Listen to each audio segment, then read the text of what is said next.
see the pair that got pulled into tires?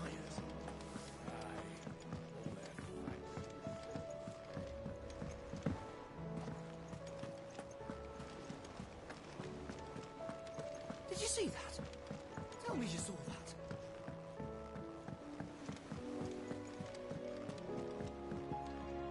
Back again? What is it that you wish to learn? One must understand one's place in the world.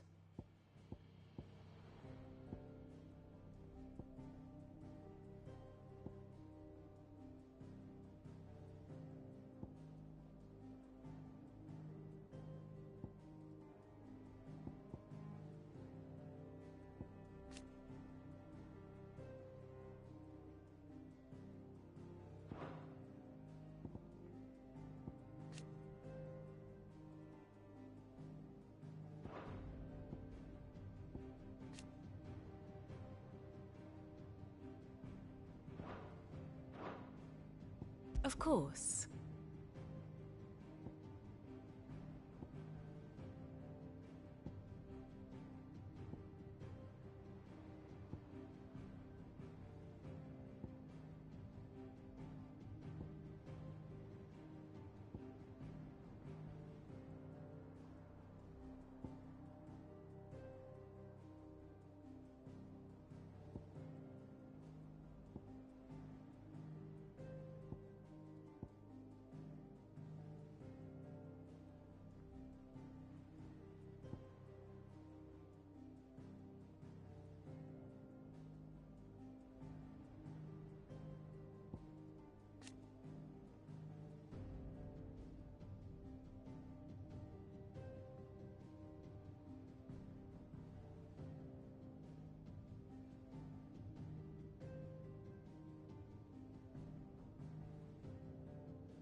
Thus ends today's lesson.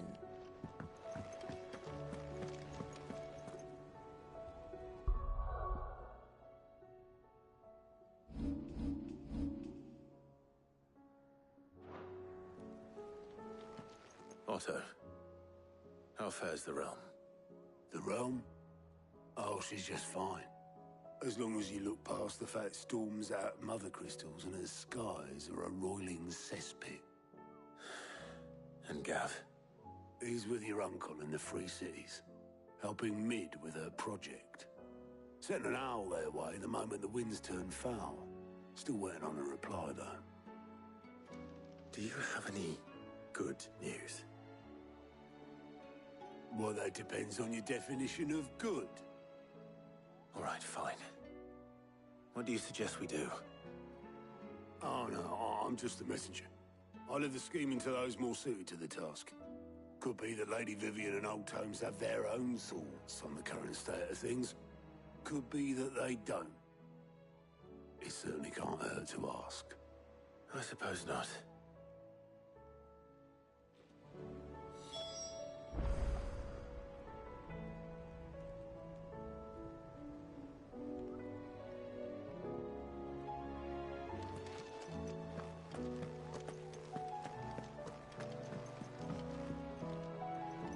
How is it that every one of your little excursions presages some inexplicable catastrophe? Not that you are to blame for the Dominion's fate. No one could have predicted the actions of the Crown Prince. I'm sorry I couldn't save your home. My countrymen are stronger than you think. A few toppled clock towers won't break their spirits. They'll be back on their feet in no time. I hope so. Look at us. Bluer than a pair of bog crabs. Tempting though it may be, sulking will not help us find a solution to this mess. You believe there's one to be found? I don't know. But but I am certain we're more likely to find it if we first examine the facts.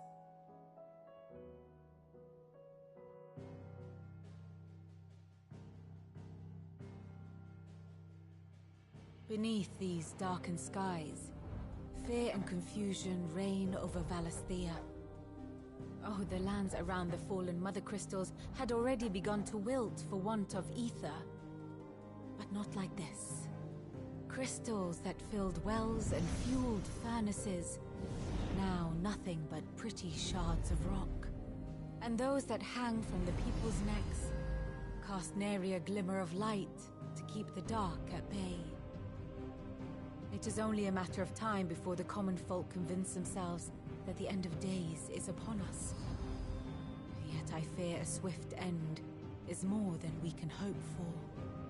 While most of the world thirsts for ether, the remainder drowns in it, spawning Akashic in droves. And amidst the hordes of mindless beasts, with magics as like to fail as function, even the strongest nation would falter. Rosaria and the Iron Kingdom teeter on the brink of collapse, while the tragedy in Twinside has all but paralyzed the Holy Empire. Dhalmekia fares little better. Rumor has it the ministers fled the capital after the fall of Drake's Fang, leaving their beloved republic to crumble. Waloed, meanwhile, moves in earnest. The Einherjar has been sighted off-storm. The world, in short, is in chaos. It would seem our civilization was nothing but a castle of sand, to be washed away at the whim of the waves.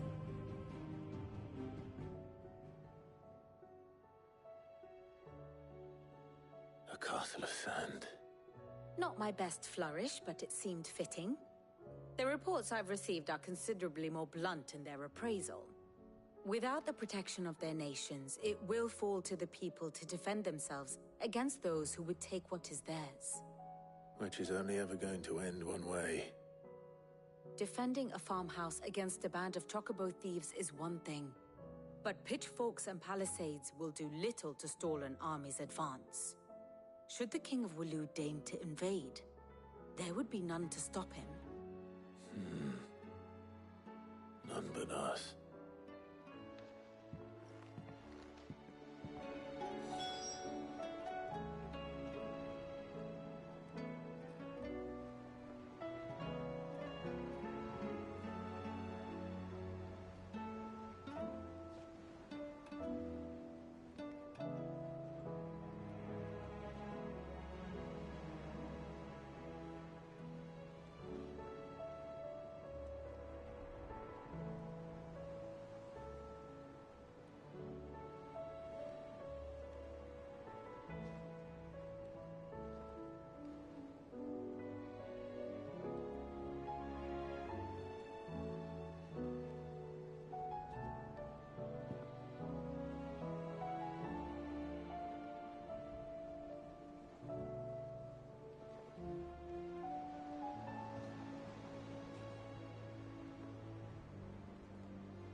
Is a storm coming, Sid?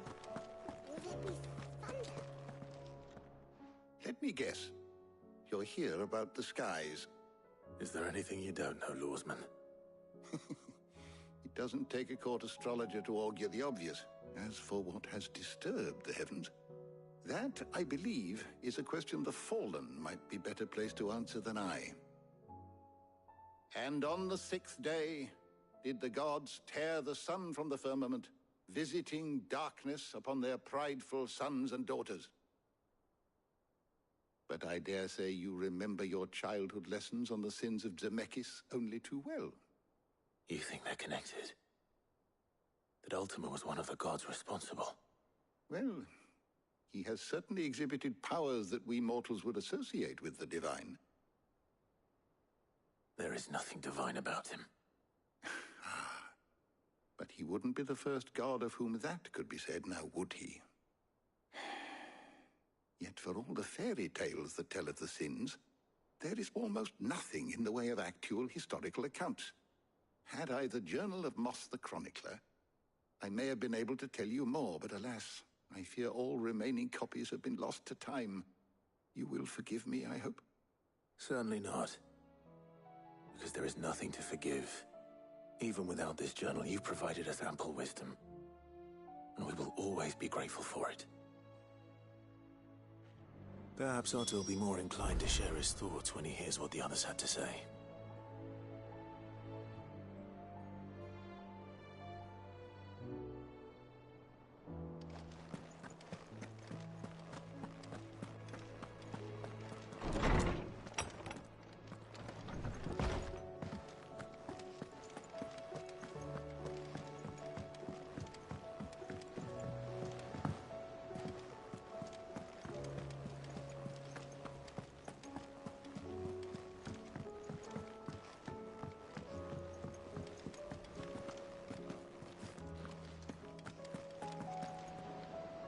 Clive, we have a problem. Only one. That would be a first. It would. Actually, there are three. We had as many owls arrive while you were at the shelves. Martha's got a Akashic at her gates, and talk of monsters roaming the hills outside of Northreach has put the wind up Isabel and her lot. And don't forget Dalimil. Lubor says the village was raided by bandits. When it rains... It fucking pours. The curse breakers are spread thin, taking stock of the damage in the Dominion.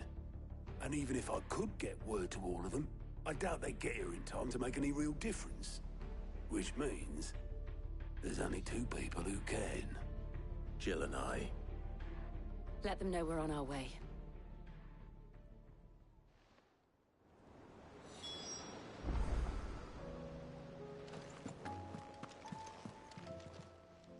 Fancy a look at the list, do you?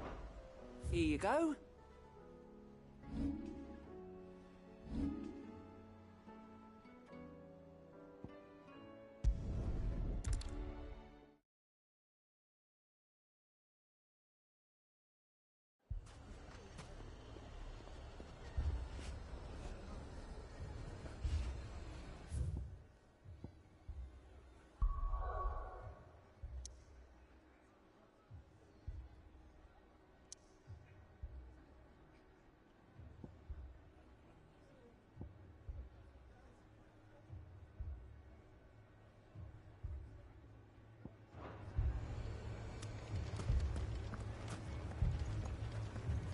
Poor bastard. Couldn't run because of the weight of his load. Still, better a branded than one of us.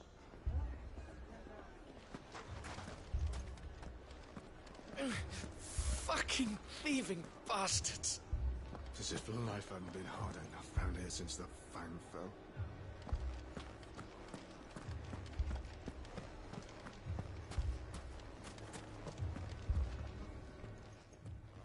Sid! Your new companion appears much more formidable than your uncle. Should I be worried? You haven't been introduced. Jill, Clive has told me much about you. All lies, I'm sure. Your Stolas said that Dalimil has a bandit problem. Indeed.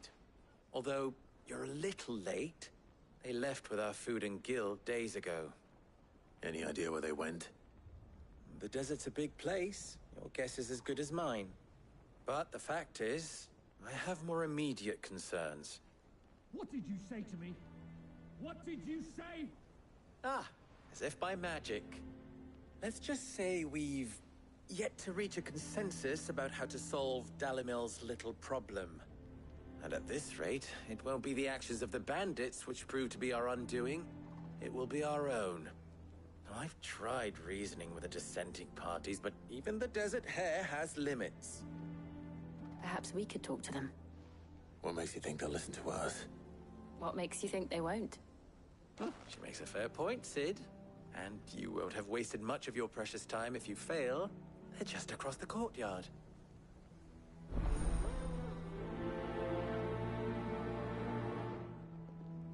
Suppose we just follow the shouting.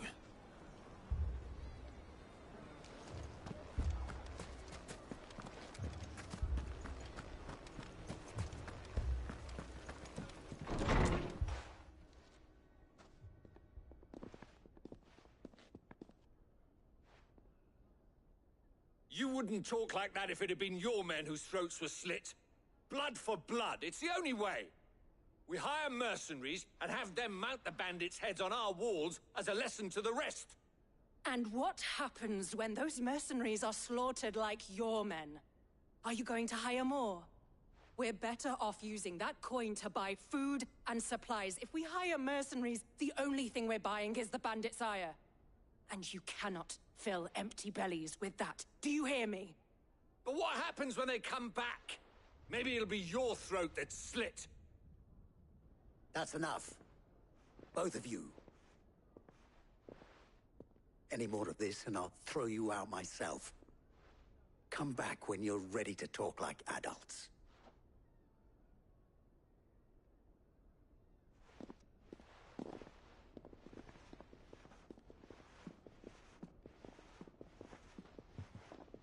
Victor.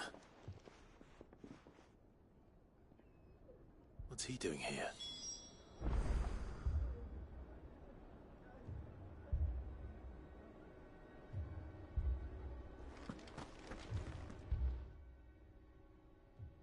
Sid. And Lady Jill. What brings you here? I was about to ask you the same thing. Costness is in chaos, and the markets have all but ceased to operate. The Briar's Kiss here in Dalimil is the only place I can reliably obtain supplies. I was here to do just that when Master Lubor told me of his troubles. He thought I might be able to talk some sense into these fools. But if you're here, I suppose his patience must be waning. Who are those people? Those were the thorns in Lubor's side. And the reason this place might be headed the same way as Costness. It's these accursed skies. The darkness is enough to drive a man to madness. Or an entire city, for that matter. We're still working on the skies. But in the meantime, perhaps we can find a solution to Dalimil's problems. I hope so. For all our sakes.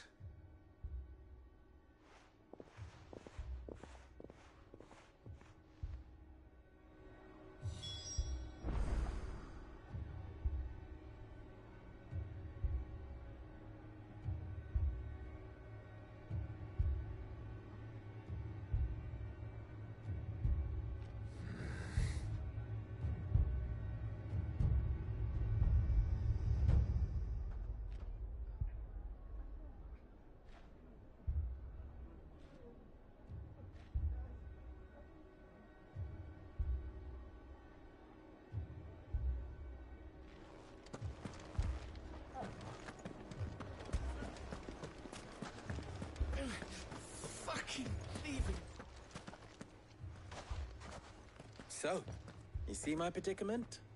What I saw was a room full of people who were angry and afraid. And with good reason by the sound of it. But if left to smolder, that anger and fear could set the entire town alight. My thoughts exactly. What to do? Both sides wish to protect their homes and livelihoods, if only they could agree on how. But as long as they are divided, we are vulnerable. And if there's one thing bandits like, it's an easy target. What would Sid the Outlaw suggest? Well, if it were my namesake,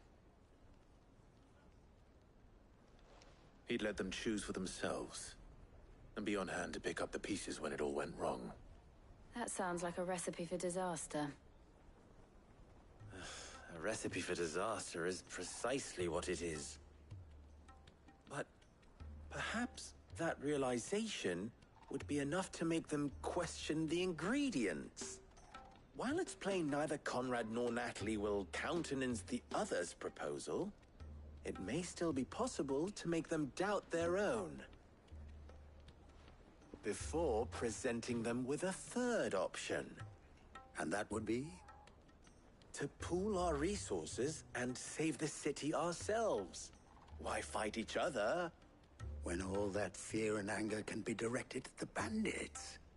It appears we have a plan of action. Victor, pay Conrad a visit. See if you can't convince him of his folly. I'll speak with Natalie. As you wish. Your faces are not well known in this town. That may prove useful. Don't worry, Victor and I will do most of the talking. You need only play along. Play along? What he means to say is yes.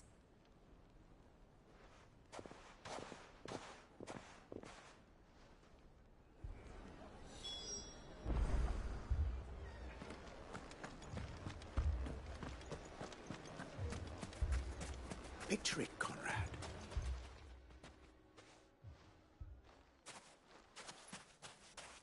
Ah, here she is. The Lady of the Spear herself.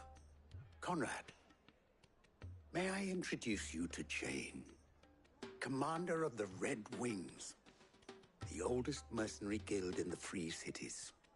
A pleasure, my lady. The pleasure is all mine. As I told you, I summoned the commander here from Canver to inquire about a contract. Victor says you told him no. That there aren't any men left to hire. Is that true? True as the crystals cracked. Nobles came and claimed every last one worth his salt. And not just from us Red Wings. You know of the 7 high houses. There must be 2 swords assigned each one. Granted, we have a few boys left. If it's boys you're looking for.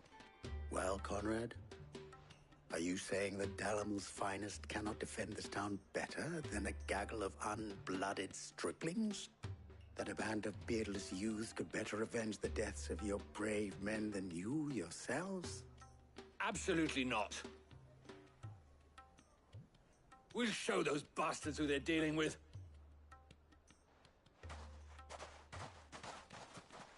I can't believe that actually worked. Conrad's not what you called the brightest candle in the crypt. And there's a reason why I had you do the talking and not Sid. Well played, my lady.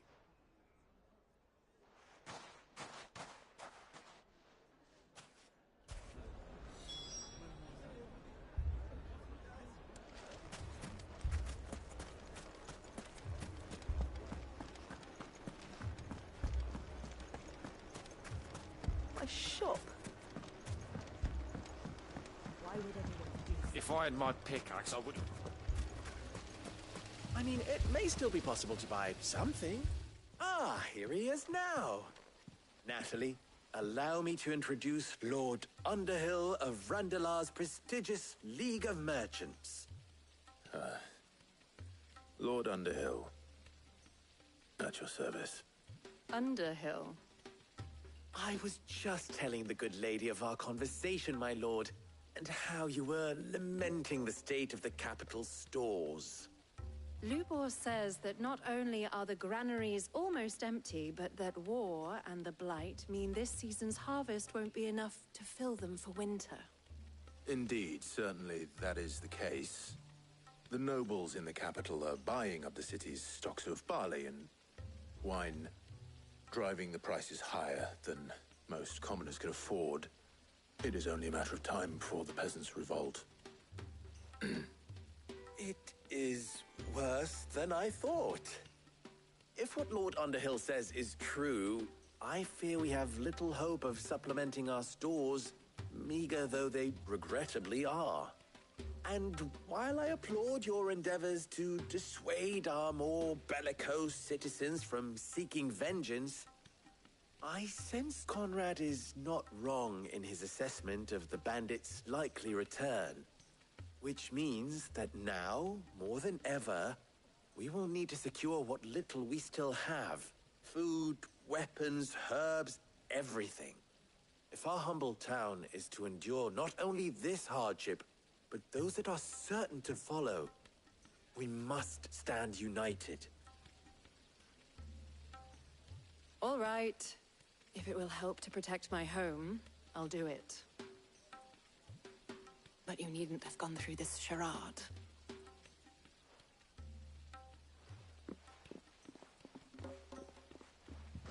Thank you, Clive. Your performance was nothing if not workmanlike. She saw right through it. I didn't say it was good, merely that it produced the desired effect. Now, my scouts should be returning shortly. Meet me back at the Briar's Kiss, and we shall see what we face.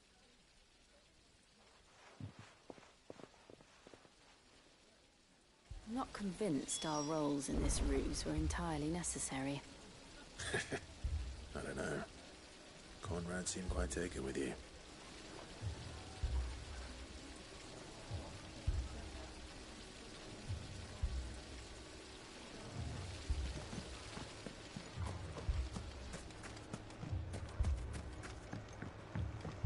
Mummy, I'm scared. Oh, I'm ruined. Good news, Sid. Both Conrad and Natalie have somewhat gracefully accepted their new roles. With time, they may even learn to... Time no longer appears to be the luxury it was before lunch. I take it your scouts found the bandits. Technically, it would be the bandits who found my scouts. It appears they march for Dalimil as we speak. All of them. You're not serious. They don't just want food, they want the whole damn town.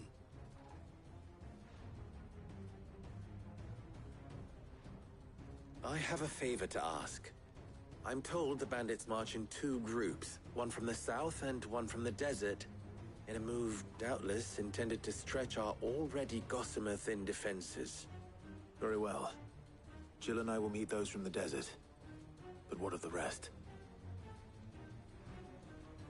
The rest, my friend, the city shall fight. Together. Mistakes, I concede, are high. But if this does not unite Dalimil, nothing will. That is a lot of faith to put into those who had their hands around each other's throats but a moment ago. Then it will be for us to see that their hands are kept occupied. And I do mean us. I thought you might say that. We'll hold them off for as long as we can. And we will do the same.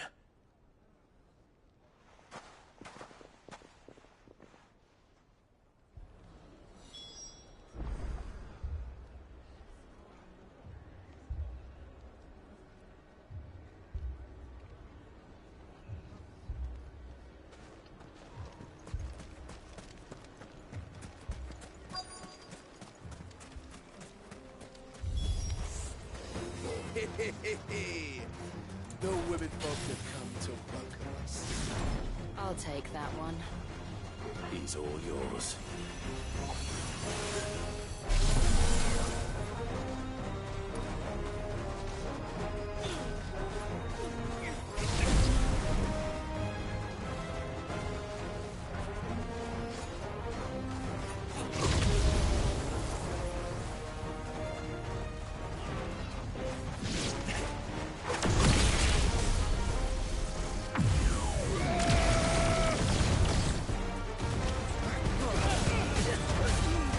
This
done to him.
The townspeople.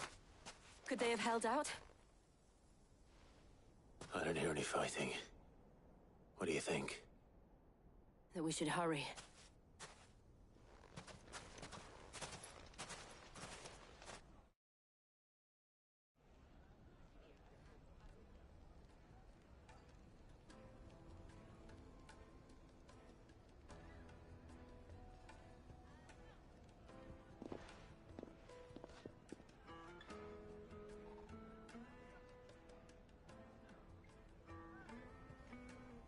Natalie, I owe you an apology. You did well out there. The inn would have been lost had you not held the line. Without you, there would have been no line to hold. You saved us, Conrad. You saved Dalimil. We all saved Dalimil.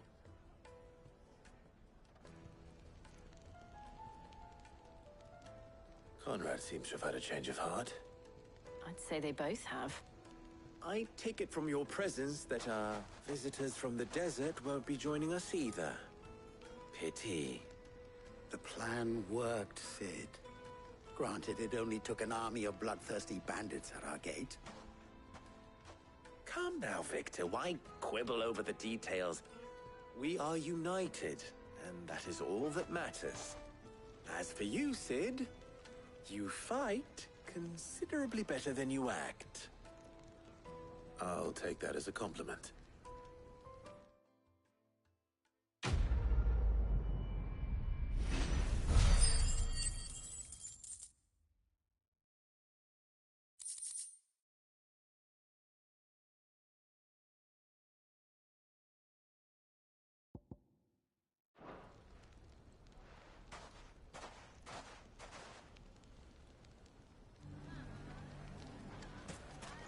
So, where did you learn to swing a sword like that? In a desert full of ne'er-do-wells, a woman has to learn to look after herself.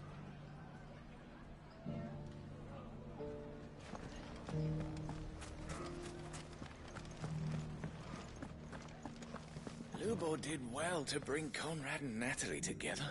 It's like herding curls with them. No. Seems it isn't just metal the boy can bend to his will.